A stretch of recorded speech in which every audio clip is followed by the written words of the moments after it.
Hello साथियों, कैसे हैं आप लोग। आशा करता हूँ आप सभी बहुत अच्छे होंगे। स्वागत है आपका अपने स्टडी चैनल स्टडी विद अर्पित पर।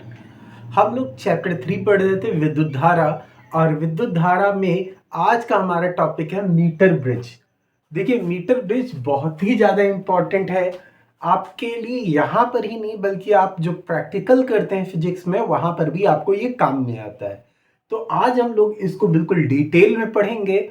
और डिटेल में पढ़ने से पहले आपसे हम इतना कहना चाहेंगे कि अगर आपने पिछली क्लासेस नहीं देखी हैं इस चैप्टर की तो आप देखिए जाकर।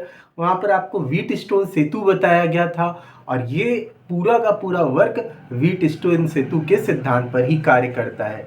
तो मीटर सेतु व्हीट स्टोन सेतु के सिद्धांत पर कार्य करता है। तो आप लोग जाकर प्लेलिस्ट में जाइएगा, आपको दिखाई देगा व्हीट स्टोन सेतु के लिए आपको पूरा लेक्चर दिया गया है। ठीक है, तो आप लोग उसको एक बार देखिएगा तो और ज़्यादा क्लियर हो जाएगा।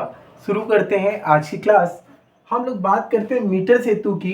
तो अभी अभी मैंने आपको बताया कि मीटर सेतु व्हीट स्टोन सेतु के सिद्धांत पर कार्य करता है। और मीटर सेतु का काम क्या होता है?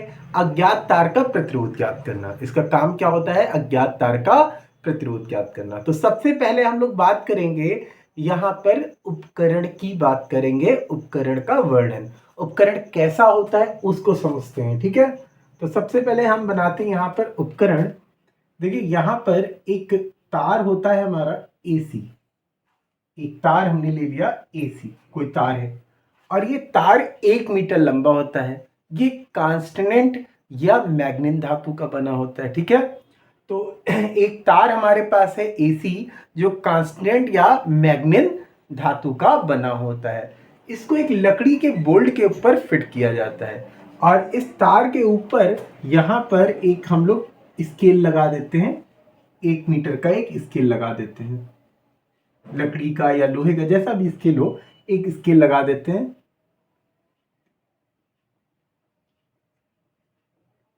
देखिए, ये होता है हमारा कितना, ये होता है 1 मीटर। तो ये कितना होगा? 0, 10, 20, 30, 40, 50, 60, 70, 80, 90 और 100।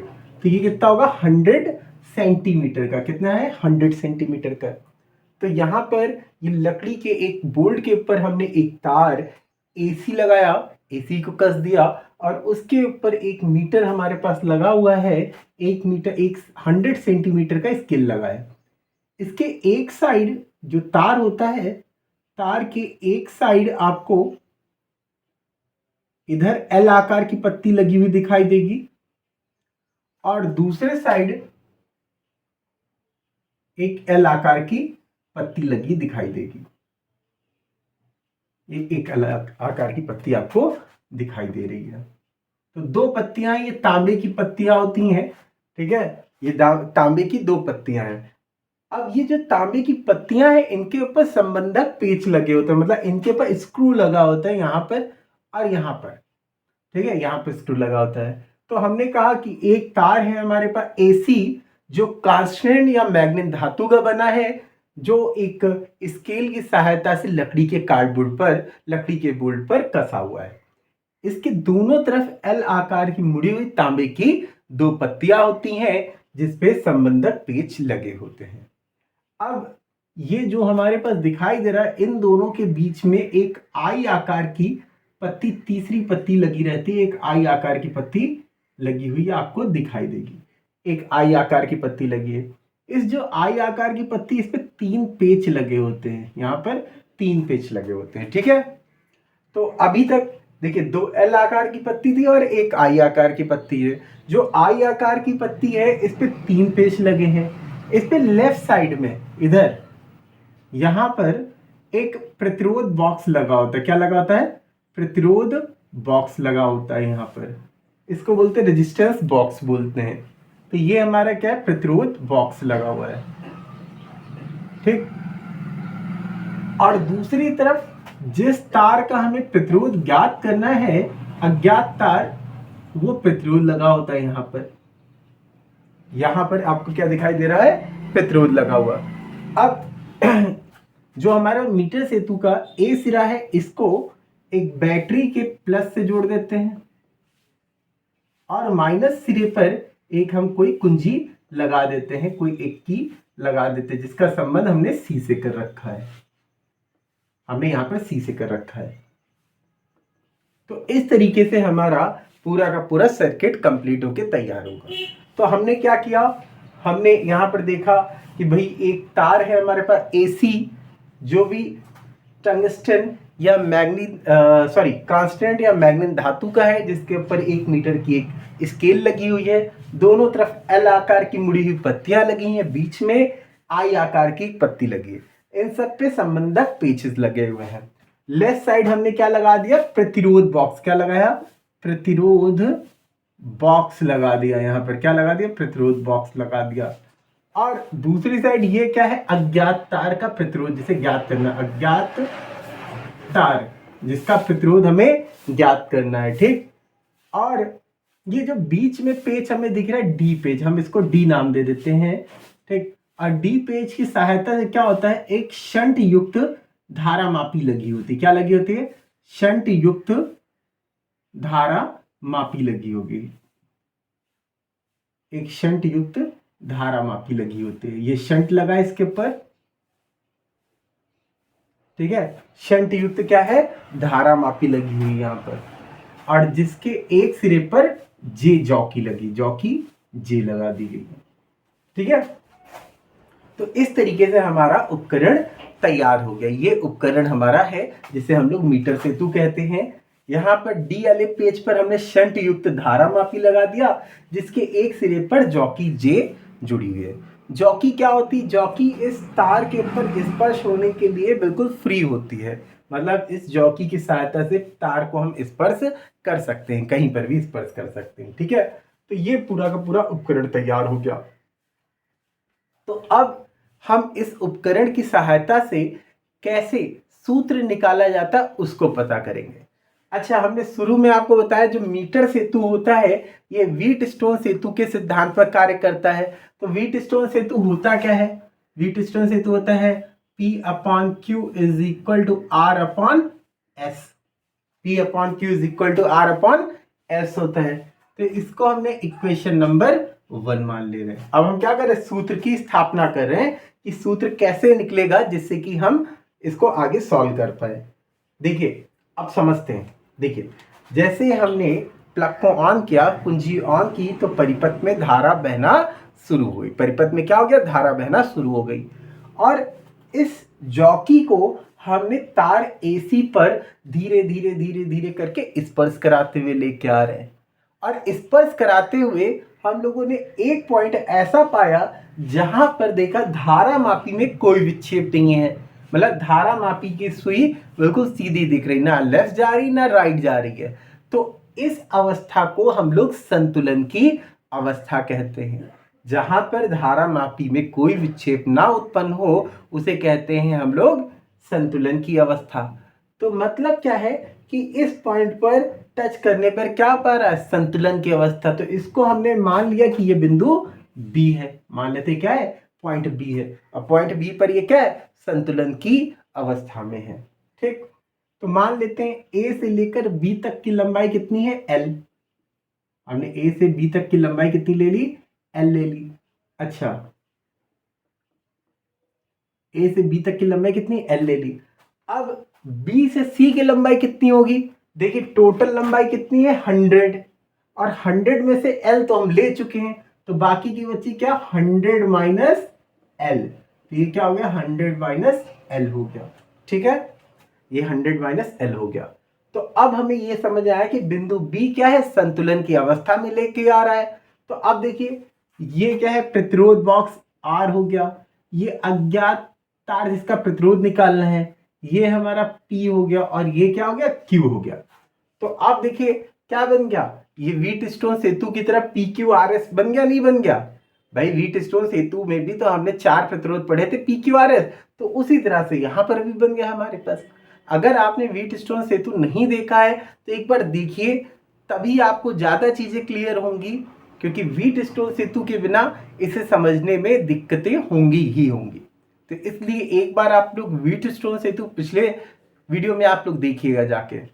तो देखिए यहाँ पर हमने क्या किया, जब स्पर्श कराया बिंदु बी पर और संतुलन की अवस्था मिली तो हमने ए से लेकर बी तक को हमने पी मान लिया, एल मान लिया, और बी से सी तक 100 माइनस एल। अब ये जो तार दिया गया है एसी तार, एसी तार के लिए हम लोग बात करते हैं, एसी तार का क्षेत्रफल हमने ए मान लिया। क्या मान लिया? ए मान लिया। और इसका धारा घनत्व जो है, ठीक है, पदार्थ का विशिष्ट प्रतिरोध जो है रो मान लेते हैं। क्या है? विशिष्ट प्रतिरोध क्या है? रो। अब हम बात करते हैं ए बी के लिए, बात करेंगे। क्या करेंगे? ए बी के लिए। तार ए बी के भाग का प्रतिरोध, तार ए बी के भाग का प्रतिरोध। देखिए अभी अभी हमने प्रतिरोध क्या मान लिया? P मान लिया। तो P बराबर क्या होता है? रो L अपॉन A। रो क्या है यहाँ पर? रो है विशिष्ट घनत्व। ठीक है, ये क्या होता है? हमारा विशिष्ट प्रतिरोध होता है। क्या होता है? विशिष्ट प्रतिरोध। L क्या है? देखिए A और B की लंबाई, और A क्या है? इस तार का क्षेत्रफल। इसी तरह हम BC भाग की बात करते हैं। तार BC के भाग का प्रतिरोध Q माना है हमने। क्या है? Q। और Q बराबर कितना हो जाएगा? रो, और लंबाई कितनी? 100 माइनस एल, 100 माइनस एल, ठीक है, सॉरी 100 माइनस एल अपॉन ए। ठीक है, ये ए हो गया। या हम इसको ए डैश मान लेते हैं, क्योंकि हम लोगों ने यहाँ पर इस बिंदु को ए माना हुआ, तो ए डैश हमने मान लिया। ये क्षेत्रफल कितना है? ए डैश मान लिया। ठीक है, तो अब देखिए ये पी क्यू, ये पी हो गया और ये क्यू हो गया। अभी पी और क्यू को डिवाइड करते हैं हम लोग, पी डिवाइडेड बाय क्यू। तो पी कितना है? रो एल अपॉन ए डैश, और रो 100 minus L upon A dash. ठीक, रो से रो कैंसिल हो गया, ए डैश से ए डैश कैंसिल हो गया, बचा कितना? L upon 100 minus L. कितना मिला? L upon 100 minus L. तो अब देखो P अपॉन क्यू की वैल्यू हमें मिल गई L अपॉन 100 माइनस एल। ठीक, और अब देखो समीकरण 1 में रख देते हैं, इक्वेशन 1 में पुट करते हैं, तो कितना हो जाएगा? देखिए समीकरण 1 में, ठीक, समीकरण 1 में ये कितना है? L upon 100 minus L.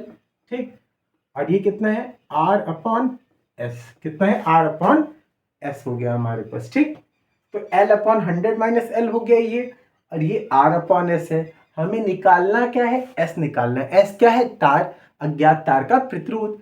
तो हम करते क्या? S को एक साइड कर देते हैं, S एक साइड हो गया, और ये कितना हो जाएगा? 100 minus L upon L into R हो जाएगा। तो इस तरीके से ये सूत्र का निगमन हम लोगों ने कर दिया। इस तरह से हमें पता चल गया कि अगर किसी तार का, अज्ञात तार का प्रतिरोध ज्ञात करना है तो इस सूत्र की जरूरत पड़ेगी हमें। तो फिर से एक बार समझते हैं पूरे प्रोसेस को, जल्दी समझते हैं। देखिए यहाँ पर एक तार AC है जो कांस्टेंट या मैग्नेट धातु का है, जिसके ऊपर एक हमने लकड़ी का स्केल लगा हुआ रहता है, 2 L आकार की पत्ती लगी होती हैं और एक I आकार की पत्ती लगी होती है।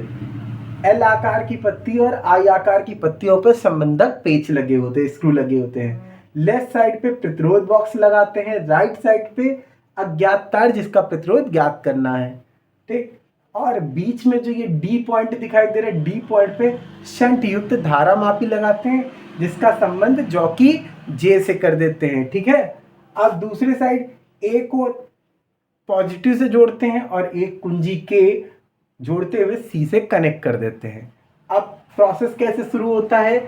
हमने की को ऑन किया, पूरे परिपथ में धारा बहने लगी, और जब हम जॉकी को AC के ऊपर स्पर्श कराते हैं तो स्पर्श कराते हुए B पॉइंट हमें एक ऐसा मिल गया जहां पर क्या हो रहा है? जहां पर शून्य विक्षेप है, ना तो सुई आगे जा रही ना ही सुई पीछे जा रही है। ठीक है, सुई क्या है? बिल्कुल सेंटर्ड दी गई है, सेंटर में आ रही है। ठीक, एक ही जगह पे, तो इसी को बोलते हैं संतुलन की अवस्था। अब संतुलन की अवस्था जहां मिली तो हमें पता है कि ये व्हीट स्टोन सेतु पे डिपेंडेंट है। व्हीट स्टोन सेतु का क्या होता है सिद्धांत? P upon Q is equal to R upon S। इसको इक्वेशन नंबर 1 मान लिया। अब देखिए ए से लेकर बी तक की दूरी एल मान ली, तो बी से सी तक 100 माइनस एल, क्योंकि पूरी हमारी 100 सेंटीमीटर की स्केल है। अब तार ए बी के भाग का प्रतिरोध कितना है, P is equal to rho L upon A dash. Rho क्या होता है, विशिष्ट प्रतिरोध होता है, एल होता है लंबाई, और ए डैश क्या है, तार का क्षेत्रफल है। ए डैश क्या है, तार का क्षेत्रफल। इसी तरीके से हमने क्यू निकाल लिया, BC के लिए 100 माइनस एल दिया, लिख दिया। दोनों को डिवाइड किया, डिवाइड करने में मिला एल अपॉन 100 माइनस एल।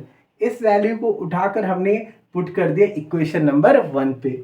जब पुट किया तो L upon 100 minus L R upon S मिल गया। हमें निकालना क्या था, एस निकालना था, हमें निकालना था एस। तो एस निकालने के लिए क्या किया, हमने एस को इधर भेज दिया और बाकी सबको एक तरफ कर दिया। तो S is equal to 100 minus L upon R. ये आप लोगों के प्रैक्टिकल में भी आपका है, तो इसलिए इसको जितना हो सकता है उतने अच्छे से देखिए और इसको कॉपी पे भी नोट करिएगा, ठीक है। और इसको 1 से 2 बार देखिए जरूर, वीडियो पूरा वीडियो देखा करिए तो आपको समझ में आएगा। आधे वीडियो से कोई भी फायदा नहीं है।